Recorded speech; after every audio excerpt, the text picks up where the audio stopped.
We are continuing our series titled Heart of the Matter. We've been following the life of David and looking at issues of the heart. And so far we've covered the fact that King Saul, who was the first king of Israel, was chosen by God. He was anointed as king, and he looked the part. He was tall, he was strong, he was charismatic, but he didn't have a heart that was surrendered to the Lord. He rebelled against God, and for that reason, for his pride, God rejected him as king. And God decided to anoint another as king. And this time, he didn't give the people the type of king that they expected. This time, he chose a king based on the humility of his heart, the humility that made him irresistible to God, because God looks at the heart. David had a heart that looked to the Lord. David relied on God, and God gave him success. David looked to God for leadership, and God led him. And for Saul became jealous of David. He hated David. David had only served Saul faithfully, but David's reward for that was Saul abandoned every kingly duty that he had and went on a manhunt for David. David became an enemy of the state. He hunted down by his own people, all because of the arrogance and the evil heart of Saul. So David went on the run. He acquired a small army of about 600, made up of those who were on the margins of society, others who were suffering under the rule of an evil king. And when would it end? When would it end? Accurate timelines are really hard to determine. But it's believed that as early as 1025 BC, the prophet Samuel anointed David as king. So 1025 BC, but David would not take the throne until 993 BC, roughly 32 years. As much as 32 years since the time when David was anointed to the time that he took the throne. Has anybody been waiting on God for something? Think that God is slow? 32 years. Maybe you've been suffering under an injustice. Maybe you've believed that God promised something to you and it hasn't happened yet. And sometimes when we're tired of waiting, we're impatient, we try and make it happen.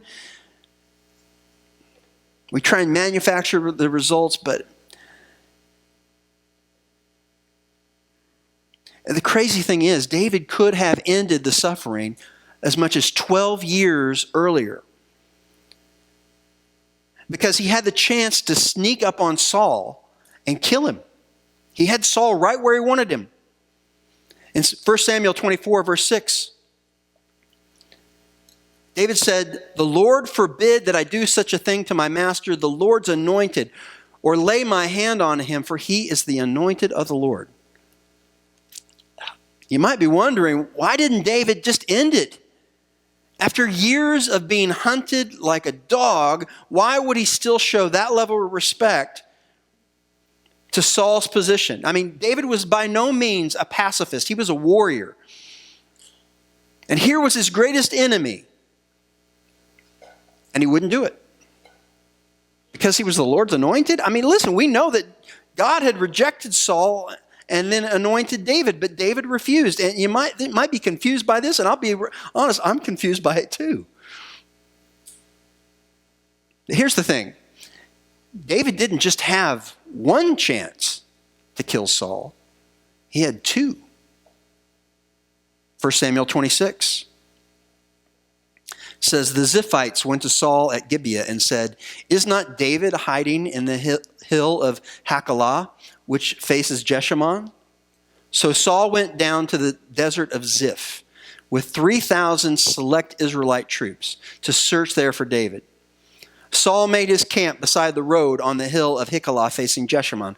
But David stayed in the wilderness. When he saw that Saul had followed him there, he sent out scouts and learned that Saul had definitely arrived. Then David set out and went to the place where Saul had camped. He saw where Saul and Abner, son of Ner, the commander of the army, had lain down. Saul was lying inside the camp with the army encamped around him. David then asked Ahimelech the Hittite and Abishai, son of Zeruiah, these aren't easy names to say, Saul was lying inside the camp with the army encamped around him. Oh, I'm sorry. Joab's brother, who will go down to the camp with me to Saul? I'll go with you, said Abishai. So David and Abishai went to the army by night, and there was Saul lying asleep in the camp with his spear stuck in the ground near his head. Abner and the soldiers were lying around him. Abishai said to David, today God has delivered your enemy into your hands. Now let me pin him to the ground with one thrust of the spear. I won't strike him twice. But David said to Abishai, don't destroy him. Who can lay a hand on the Lord's anointed and be guiltless? As surely as the Lord lives, he said, the Lord himself will strike him. Or his time will come and he will die. Or he will go into battle and he will perish. But the Lord forbid that I should lay a hand on the Lord's anointed. Now get the spear and the water jug that are near his head and let's go. So David took the spear and water jug near Saul's head and they left. No one saw or knew about it, nor did anyone wake up. They were all sleeping because the Lord had put them into a deep sleep. And then David and Abishai got to a safe distance away, and David called out and woke up everyone, called out, letting everyone know that he could have killed Saul, but he had chosen not to. Verse 21, he says, then Saul said, I've sinned. Come back, David, my son. Because you considered my life precious today, I will not try and harm you again. Surely I've acted like a fool and have been terribly wrong. That was a lie. David had heard that song and dance before. And maybe Saul in his madness believed it, but David knew Saul was not going to give up. His ego would not let him give in. Saul had spent years pursuing David and failing time and time again. That had become his legacy. It had become his sole mission, all because David was more popular than him. So David decided to go live among the Philistines. It had become safer for him to live among his enemies than to be with his own people. And it wasn't like David didn't realize he was being unjustly treated. I mean, he said the Lord can strike him. He may die in battle. He just may die an old man. We might just have to wait for him to let nature take its course and him to die. But David wasn't willing to do it. Has anybody here ever been unjustly mistreated? To some degree, we all have, haven't we? I mean, we all had those moments where we said, this is not fair. It's not fair. I'm a person of value, and I deserve dignity and respect, and maybe we haven't been given it. And maybe you're like me, in a time or two, you've blown up, right? You've gone on the attack, but David didn't. Can we just agree that it just hits different when I'm treated unfairly than when someone I care about is treated unfairly? It just hits different. When it's an attack on me, my reaction is a little different than when someone I care about is treated unfairly. I mean, if I see injustice happen to someone else, I'm struck with the correct desire to defend that person being devalued or oppressed. And my daughter, Sam, she works in the service industry. Anybody ever work in the service industry? Listen, I used to work in retail, and I think people are meaner now than they used to be. Because she comes home and tells me stories about how people treat her. Whoo. And she has to take it. I mean, some of the stories she tells, the people that just treat her like dirt. These people better be glad I'm not there when it's happened, because I wouldn't act too pastorally. I mean, if I see somebody demeaning my daughter or my wife or my son, somebody I care about, you're going to see somebody rear up and confront you. And I think that's what it was like for Abishai. Abishai was like, one thrust of the spear, I'm going to end this for you. I'm going to end this torment that you've been through, David. But David's reaction to Saul, and it may have been different. David's reaction to Saul may have been different had someone else been the target. But it just hits different when you personally are the target of an injustice. And our reaction is often, how dare you speak to me that way? How dare you treat me that way? Our pride and our ego sometimes rears its heads up. Remember, pride is the promoter and protector of the Almighty Self. You are coming against me. Look out, buddy. I mean, I'm going to show you who's the better man, the better woman, the better person by putting you in your place. I mean, that's how our pride works, right? Can anybody relate to those feelings? But David, yes, David saw the injustice of Saul's murderous pursuit of him, but he still looked at Saul as the Lord's anointed and himself as just a lowly shepherd boy. But I think there's more to it than that. I think maybe David made a choice. I think he made a choice to have a heart that's free of bitterness. See, bitterness darkens our souls. Bitterness clouds our vision. It manipulates our actions. Bitterness becomes a prison for us. A bitter person has a hard time being thankful. A bitter person can't see the blessings that they have right in their lap. A bitter person takes the pain inflicted on them by one or a few people and they allow it to alienate themselves from intimacy with others.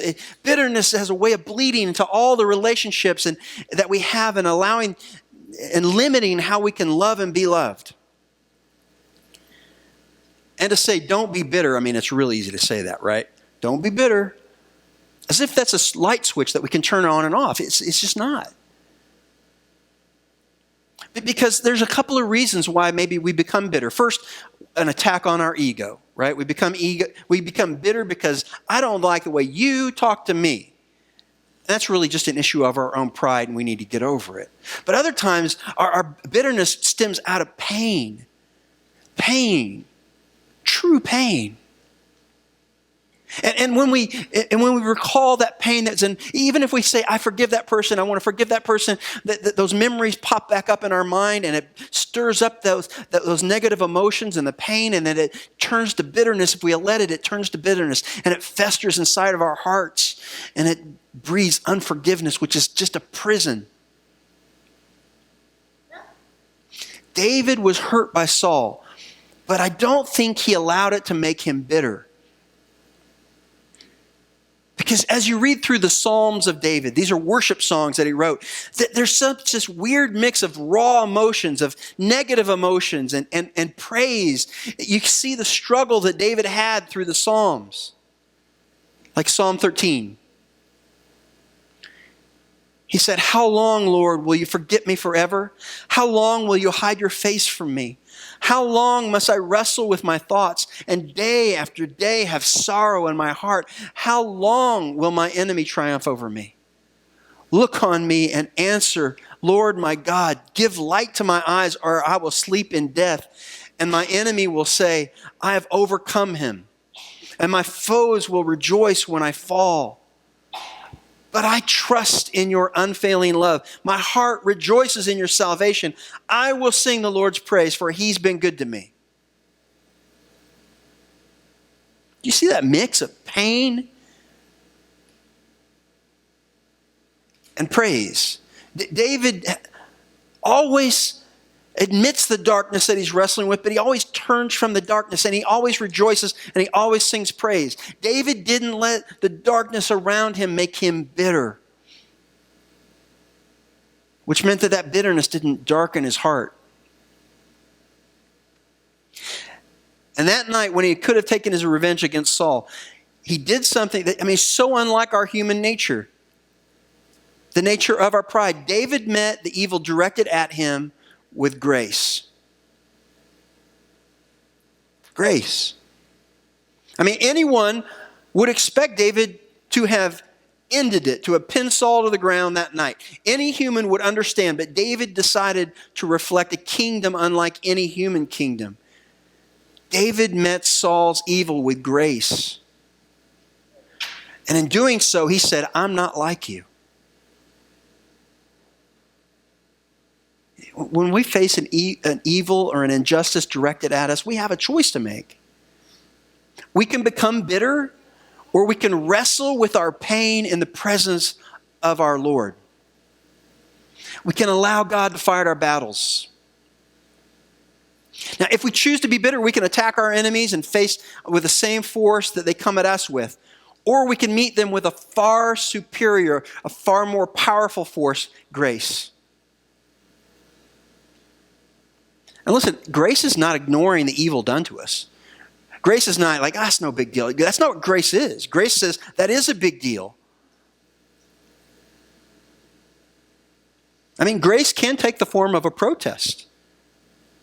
Grace is looking at the one who did evil to us, looking at them in the eye and saying, I am choosing a path of light.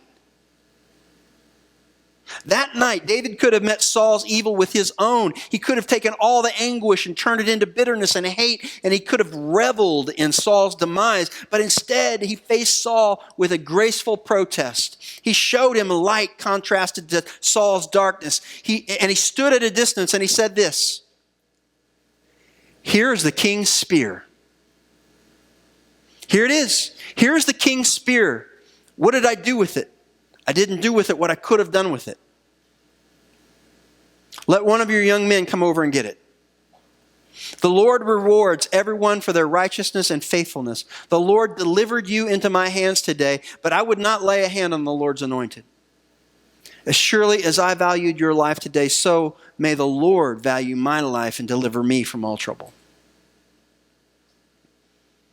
And God eventually would deliver David from his troubles. Saul would eventually die on his own sword, but like a ruined man. David would eventually become king. Whatever we may travel through, we can trust God will deliver us. We can. But we're not going to arrive at the full blessings of God if we harbor hearts of bitterness. If we can only meet the evil against us with evil in return. We get to God's best by looking injustice in the eye and meeting it with grace.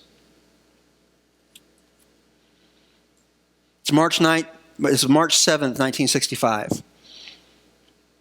And in protest to the state of Alabama blocking voting rights for black citizens and the recent murder of an African-American protester, Jimmy Lee Jackson was killed by an Alabama state trooper who got away with it. A group of 600 civil rights protesters planned a march, a 54-mile march from Selma to the state capital of Montgomery. It was a protest. It was a peaceful protest. It was a long walk. Their march didn't get far because Alabama state troopers wielding whips, nightsticks, and tear gas rushed the group on the Edmund Pettus Bridge and beat them back to Selma. It was brutal. Brutal injustice. Bloody Sunday. And those they beat, their response, who would blame them? Who would blame them if they had taken up arms? Who would have blamed them if they had fought back, if they picked up their own weapons and fought back? But how do they fight back? After being beaten back, the way they fought back was they licked their wounds and they planned another march 2 days later. Only this time the world could not ignore this injustice any longer. When images of the brutality of this was broadcast throughout the country, those who had previously just sat by and kind of ignored the problem could sit by no longer. And hundreds of ministers and priests and rabbis, social activists across the country headed to Selma. And on March 9th, 2 days later, there was about 2,000 marchers of black and white citizens. And they managed to get across the bridge, which again was lined with state troopers on horseback. But they made the decision to halt the march, and it was kind of controversial. But that night, a group of segregationists murdered a young white minister, beating him to death. And the nation had had enough. The nation had had enough. 6 days later, President Lyndon B. Johnson, who previously had kind of been hands-off and kind of ignored the problem, ignored it no longer, and he addressed the nation. He says, there's no Negro problem, there's no Southern problem, there's no Northern problem, there's only an American problem. Their cause must be our cause too, because this is not just Negroes, but really all of us who must overcome the crippling legacy of bigotry and injustice, and we shall overcome. March 21. About 2,000 people headed out of Selma. After days, they finished their march to Montgomery on March 25th. And the lasting impact of that march led to the Voting Rights Act of 1965, which guaranteed the right to vote for all American citizens. And it was enforced by and mandated by a federal oversight. What turned the tide was the stark contrast between light and darkness. And for many in this country at that time, they said, no more to darkness. And as David stood there before the elite Israelite army with Saul's spear in his hand, he said, I meet your darkness with light. And the shame was cast on Saul in the same way that the shame was cast on the Alabama segregationists of 1965. John 1:5 says, the light shines in darkness, but the darkness has not overcome it. Do you realize you can't crank up darkness? You can only dim light. And there's no shortage of injustice in this world now. I mean, if only the civil rights protests of the 60s ended racial injustice. It moved the lines, but it didn't end it. I mean, we still live in a world of darkness. We still live in a world of injustice. But we are called to be children of light. Ephesians 5:8 says, for you were once darkness, but now you are light in the Lord. Live as children of light. Live as children of light.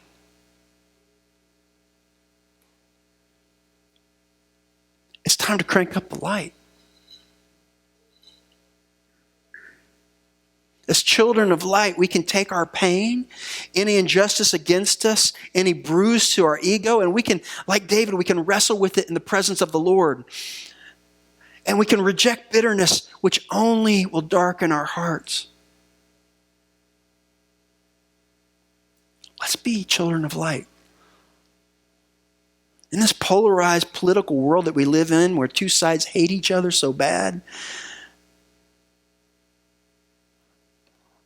let's be people who dare to love everybody and face the darkness with light. That doesn't mean that we won't stare injustice in the eye and say it's wrong what you're doing.